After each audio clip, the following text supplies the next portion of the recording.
Nah, di sini saya akan berbicara secara global dulu, tidak mengarah ke Triswaka. Kenapa saya membantah ada statement-statement yang mengatakan ngover lagu bebas-bebas aja kok, nggak perlu izin, kan sudah ada royaltinya dari publishing gitu kan, kebanyakan statement begitu. Nah, saya ingin menyampaikan kepada pengarang lagu, kepada warganet, juga pengcover, satu lagi label musik ya, label musik rekaman. Seandainya betul, seandainya sepakat semuanya ngover lagu itu bebas-bebas aja, tanpa minta izin dulu ke pengarang lagunya. Nah, di sini saya sendiri sebagai pengarang lagu sekaligus produser yang memiliki label dan belasan orang penyanyi. Kalau begitu saya berhenti aja bikin lagu, gitu kan? Kenapa? Ya saya tunggu aja lagu-lagu yang bagus atau lagu-lagu yang trending, terus semua artis saya suruh ngapar. Kalau lagu itu trending lagi, tambah trending lagi, ulang lagi. Seperti Triswaka mengcover lagu dua buah lagu saya, Mas Antara sama Lukas Kerasa. Itu bisa saja terjadi. Kalau memang ada statement, ada kesepakatan atau ada undang-undangnya bebas cover, gitu. Kan? Makanya di sini saya ingin menjelaskan bahwa mengcover lagu itu harus ada izin dulu dari pencipta lagunya sendiri. Itu ada di dalam undang-undang, kan, selain dari etika pengcover gitu. Jadi yang pastinya kalau bebas mengcover lagu, berarti saya juga bebas dong mengcover lagu orang lain, ya kan? Bebas mengcover lagu orang lain dengan belasan artis saya. Terus yang pastinya saya akan daftarkan ke agregator agar nggak ada orang yang reupload lalu menghasilkan tanpa ada usaha, kan? Nah, itulah gunanya agregator. Kalau agregator udah nempel, ada orang yang reupload nggak dapat apa-apa. Yang dapat adalah pembuat konten tersebut atau pengcover tersebut. Nah, kalau seandainya diizinkan mengcover lagu tapi tidak boleh didaftarkan ke agregator, yang menang siapa? Yang menang orang reupload. Orang reupload dia bisa saja bikin narasi di depan seperti video reaction, terus disambung dengan konten lagu yang di cover atau video lirik, ya kan? Nah, yang diuntungkan di situ adalah orang yang nge-reupload. Yang rugi yang mengcover rugi, terus yang penciptanya juga rugi. Nah, makanya di sini akan dijelaskan. Semoga teman-teman nih, ya, teman-teman pengarang lagu, pengcover baik warganet sekalipun atau label rekaman. Jadi boleh mengcover lagu tapi izin dulu. Tentu di situ ada syarat-syaratnya mengcover, ya kan? Nah, misalkan subscribernya berapa? Kalau subscribernya masih kecil, dia masih belajar, nggak mungkin dimintain duit banyak, gitu kan? Terus dia harus sampai di mana, covernya seperti apa, gitu. Kalau sekarang hitungannya bukan label ya. Kalau label, saya jujur sama Zinin Zidan atau Triswaka yang lain, saya label aja, subscriber saya lebih kecil daripada mereka, ya kan? Saya baru 1 jutaan, dia udah 5 jutaan, kan? Nah, seharusnya dengan subscriber segitu, dia izin dulu kepada pencipta lagu. Nah, itunya sudah profesional. Jadi itulah. Semoga ini dipahami. Jadi jangan sampai ada pengarang lagu juga mengatakan bebas-bebas aja ngover lagu saya, ya kan? Bebas-bebas aja ngover lagu saya kan udah dapat dari publishing. Bukan itu. Kita juga melindungi pengcover. Karena begini, saya bilang tadi, pengcover ngover lagu tanpa izin, dia dilarang untuk mendaftarkan ke agregator. Terus datang-datang ada yang reupload, ambil videonya di YouTube, dibikin narasi di depan seperti reaction, dia upload lagi. Nah, yang tukang reupload dapat cuannya tanpa ada usaha gitu. Ya rugilah. Kita semua jadi rugi.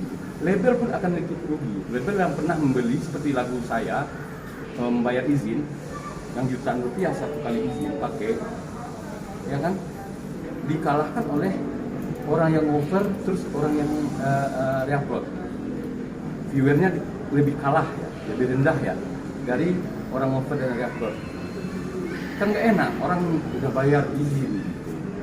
Nah itulah buat teman-teman semua, semoga bisa dipahami.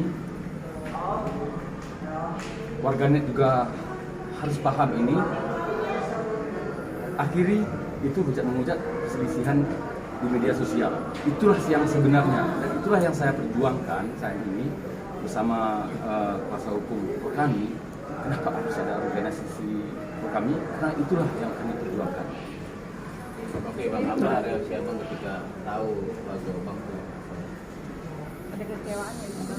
Saya udah lama tahu sejak tanggal 13 November tahun 2021 itu sidangnya udah saya DM hubungi.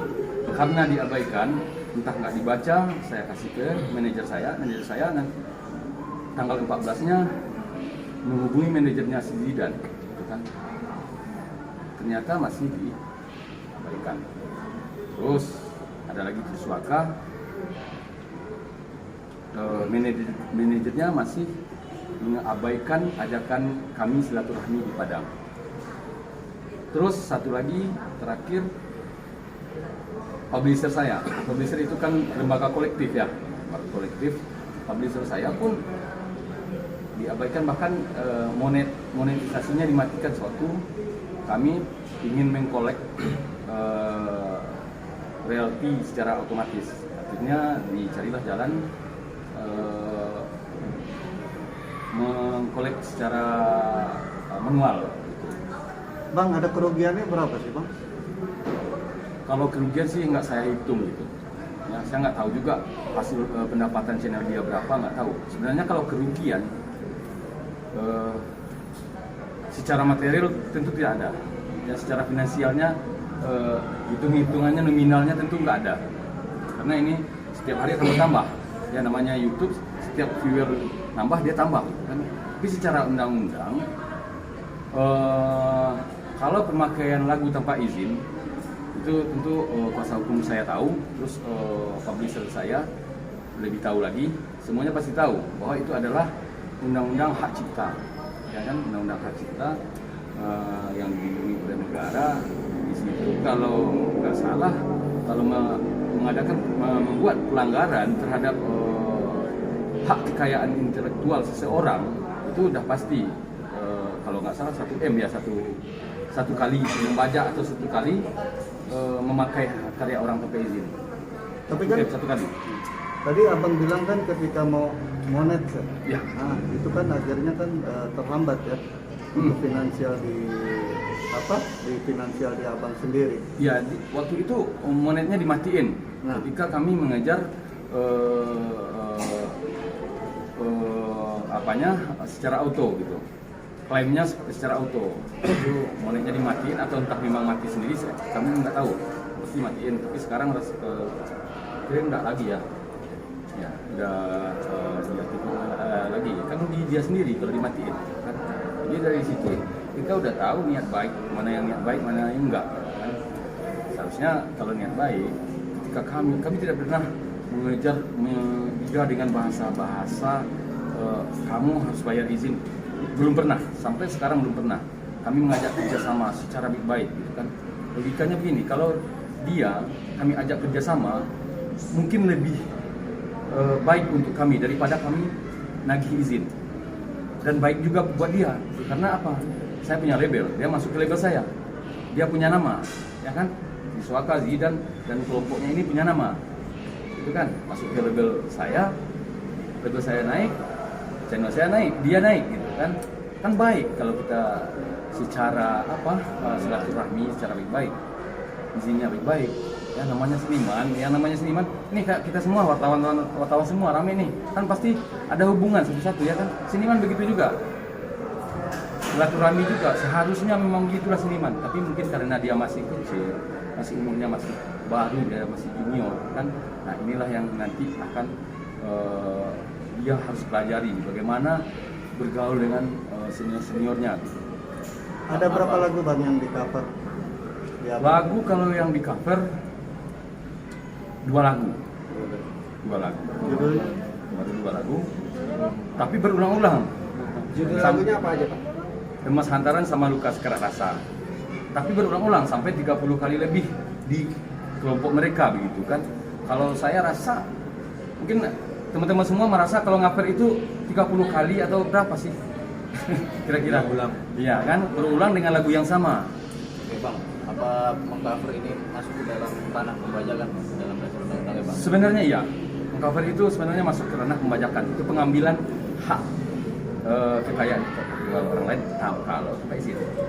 Kalau ada izinnya tentu tidak. Ya kan di situ akan ada perjanjian dan kontrak-kontrak kita. Sebenarnya sih kontrak saya banyak tadinya, tapi lupa ya bawa ke sini. Itu dengan label lain ya, banyak. Langsung aja. Bertemu dengan abang atau mungkin ada WhatsApp pribadi ke abang? Nah untuk inisiatif dia sampai sekarang belum ada kalau dia. Tapi akhirnya dia menunjuk kuasa hukum. Jadi nanti kuasa hukum yang menunjuk kuasa hukum, sementara saya juga kuasa hukum. Tentu nanti mereka berdua lah yang apa ya akan menyelesaikan secara hukum. Somasi sudah 2 kali. Sudah 2 kali. Yang kedua kapan Bang? Nah, ini dengan penunjukan kuasa hukum dari Triswaka, apakah ada komunikasi dengan abang? Yang Dia pasti diambil milih lagu. Milih lagu dia, lagu yang bagus-bagus. Nggak Ya, mungkin. logikanya begini. Misalnya si kita ini semua nih cover lagu, pasti milih lagu. Lagu apa ya yang akan di cover sekarang ya? Besok ya, pasti milih kan? Oh, ini jangan, ini nggak bagus nih, jawabnya nggak bagus, tayangannya juga nggak bagus, dia nggak viral gitu kan? Nah di situ logikanya. Jadi seandainya kita cover lagu, pasti kita milih lagu. Kalau misalkan netizen beranggapan bahwa sebuah lagu itu diviralkan oleh cover, ada juga sih. Ada juga, tapi realitanya di kita bukan, udah lebih duluan viralnya baru semua cover.